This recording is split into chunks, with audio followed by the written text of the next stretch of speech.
পৃথিবীর যে কোনো জায়গা থেকে কাবার দিকে মুখ করার দিককে বলা হয় কিবলা।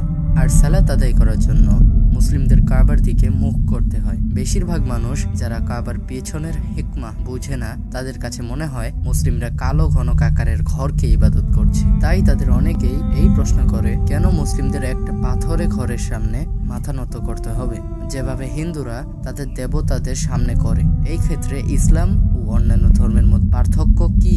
ইসলামে একটা নিয়ম আছে যে কেউ যদি কিবলার দিক না জানে আর দিকটা যাচাই করা সম্ভব না হয়, তাহলে তার কাছে যে দিককে সঠিক বলে মনে হয় সেদিক করেই সে সালাত আদায় করতে পারে।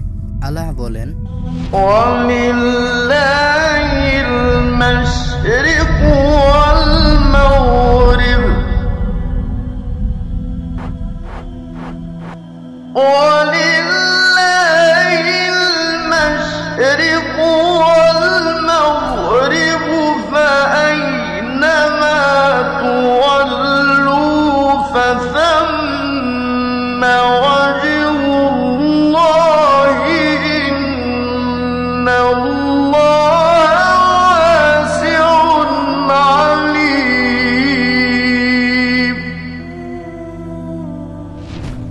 কাবার দিকে মুখ করে সালাত আদায় করার একমাত্র উদ্দেশ্য হলো ঐক্যবদ্ধ থাকা, অন্যথায় সব জায়গায় তো আল্লাহ সুবহানাহু ওয়া তাআলার। No Muslim ever worships the Kaaba when you offer salah. Kaaba is the Qibla. It is a direction. We Muslims, we believe in unity. Now when we offer salah, suppose you want to offer salah here.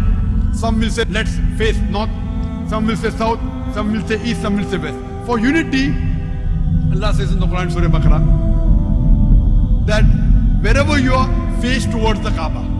So Kaaba is the Qibla, it is the direction. So we are facing in that direction, but no one worships the Kaaba. Furthermore, if yet you have doubts, if you read the hadith that's mentioned in Sahih Bukhari, volume number 2, in the book of Hajj, chapter 56, hadith number 675, Hazrat Umar, may Allah be pleased with him, he was the second Caliph of Islam, second Khalifa. He said that this black stone pointing at Hajar Aswad, black stone, it can neither benefit me, it can neither harm me. Just because my Prophet kissed it, I'm kissing it. This statement that this black stone can neither harm anyone nor benefit anyone is sufficient to prove that the Muslims don't worship the Kaaba. Furthermore, at the time of the Prophet, there were Sahabas, there were companions of the Prophet who stood on the Kaaba and gave the azan. No idol worshipper will ever stand on the Kaaba and give the azan, proving that no Muslim ever worships the Kaaba. It's only the Qibla, it's a direction. কেবলমাত্র কাবার দিকে ফিরে সালাত আদায় করা নয়, কাবার চারপাশে তাওয়াফ করাও ঐক্যের আরেকটি নিদর্শন। আপনি যদি সৃষ্টির দিকে নজর দেন, একেবারে ক্ষুদ্র পরমাণু থেকে বিশালাকার নক্ষত্র ও গ্রহ পর্যন্ত, সেগুলো সবই একটা নির্দিষ্ট অক্ষের চারপাশে ঘড়ির কাঁটার উল্টো দিকে ঘুরছে। মুসলিমরা কাবার চারপাশে ঠিক এই কাজটাই করছে। ইসলামে এটি একটি ইবাদত। এটি বোঝায় প্রকৃতিতে সবকিছুই সর্বশক্তিমান সৃষ্টিকর্তা আল্লাহর ইবাদত করছে, ঘূর্ণনের কেন্দ্রে থাকা বস্তুর ইবাদত করছে না। এটা সমগ্র সৃষ্টি জগতের মাঝে ঐক্য নির্দেশ করে। যুক্তিগত সত্যের পাশাপাশি এখানে একটা বৈজ্ঞানিক কারণও রয়েছে। যখন কেউ কাবার দিকে মুখ করে সিজদা করে, তখন তার দেহের জন্য ক্ষতিকর চার্জগুলো সুষমভাবে মাটিতে চলে যায়, আর এর কারণে দেহের এনার্জি সিস্টেমের ভারসাম্য বজায় থাকে। এটা কিভাবে ঘটে তা জানতে প্রথমে আপনাকে গোল্ডেন রেশিও এর ধারণা সম্পর্কে জানতে হবে। গোল্ডেন রেশিও হলো একটি বড় দূরত্ব এবং একটি কম দূরত্ব এর অনুপাত, যার মান ফাই ধ্রুবকের সমান 1.618। এই অনুপাতটাকে স্বর্গীয় অনুপাতও বলা হয়, কারণ সর্বশক্তিমান সৃষ্টিকর্তা এই অনুপাতটিকেই অনেক কিছুতে ব্যবহার করেছেন।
সৃষ্টিকর্তার সৃষ্টির প্রমাণ হিসেবে এই গোল্ডেন শব্দটা ব্যবহার করা হয়েছে।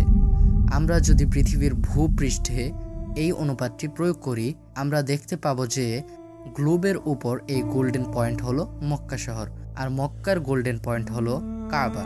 যেহেতু এটি পৃথিবীর গোল্ডেন পয়েন্ট, তাই এটা পৃথিবীর সবচেয়ে শক্তিশালী এনার্জেটিক ফিল্ড। فالمركزية جاءت في الاتجاه العلمي. بمعنى ايه؟ ان هم لما طلعوا في الفضاء وصوروا فلقوا الارض كرة معلقة ومظلمة، ولذلك حتى الراجل قال ايه؟ اجدها كرة مظلمة معلقة، من الذي علقها؟ هو يريد هو أرمسترونج. وكان كأنه يريد أن يقول بلسان الحال لا بلسان المقال الله الذي علقها. ووجدوا فيها شعاع يخرج من الأرض. كتبوه في الشبكة العنكبوتية في الإنترنت وخلوه على مدى 21 يوم ثم أخفوه. لماذا؟ يعني الأمور تتبع يعني مقاصدها يعني إخفاؤه دعنا نقول إنه له دلالة مثلا، له دلالة كبيرة جدا. لسبب لأن هذا البيت العتيق، يعني هم لما جم ولقوا فيها شعاع، لما لقوا هذا الشعاع ابتدوا يركزوا الصورة فوجدوا إنه خارج من مكة، وبالتركيز وجدوا إنه خارج من الكعبة. আরও নির্ভুলভাবে বলতে গেলে কাবা থেকে কিভাবে শক্তিক্ষেত্র বা এনার্জেটিক ফিল্ড তৈরি হয় তা বুঝতে আপনি গ্যালাক্সি ও নক্ষত্রের কথা উদাহরণ হিসেবে নিতে পারেন। এগুলোর কেন্দ্র থেকে বাইরের প্রান্তে শক্তি বিকিরিত হয়, ঠিক একটা পরমাণুর মতো, যার শক্তি ভারসাম্য টিকে থাকে ইলেকট্রনগুলোর চারপাশে ঘূর্ণনের মাধ্যমে। এর মানে তারা ভারসাম্যের ঋণাত্মক ও ধনাত্মক শক্তির আদান প্রদান করছে। وبالتالي عندما تطوف أنت تشحن. معلش سبحان الله، أيوه هذه حقيقة. এখন গবেষণা থেকে জানা যায় যে প্রতিদিন আমাদের শরীর চারপাশ থেকে বিভিন্ন বিকিরণ শোষণ করে, যেগুলো শরীরের জন্য ক্ষতিকর, আর এসব ঘনীভূত হয় সম্মুখ মস্তিষ্কে বা মস্তিষ্কের ফ্রন্টাল লোবে, যার কারণে হতাশা, মাথা ব্যথা, ক্লান্তি আর মানসিক চাপ সহ আরও ভয়াবহ সমস্যার সৃষ্টি হয়।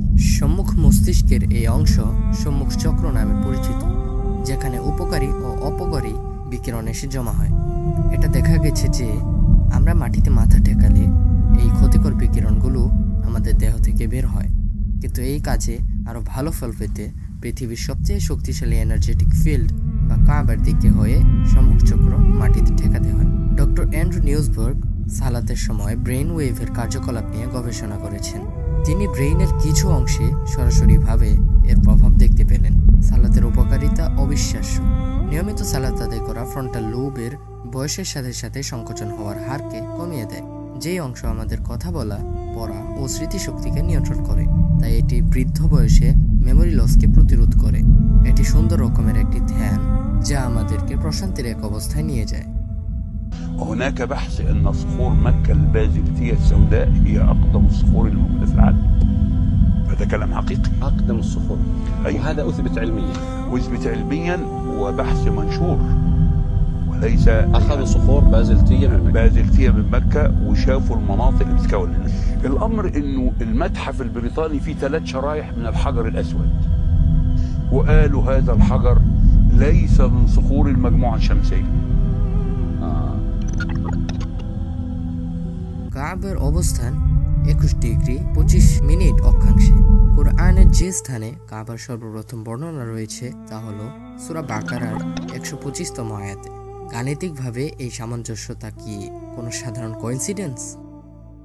কোরআনে সংখ্যার যে সম্ভাব্যতা বর্ণিত হয়েছে তা 114 থেকে 286 আয়াত পর্যন্ত বাড়তে থাকে। কাবার কথা যে আয়াতে সর্বপ্রথম বর্ণিত হয়েছে তার একটা আরেকটার পাশে আসার সম্ভাবনা আছে 1 লক্ষ ভাগের 1 ভাগ। সূরা 2 125।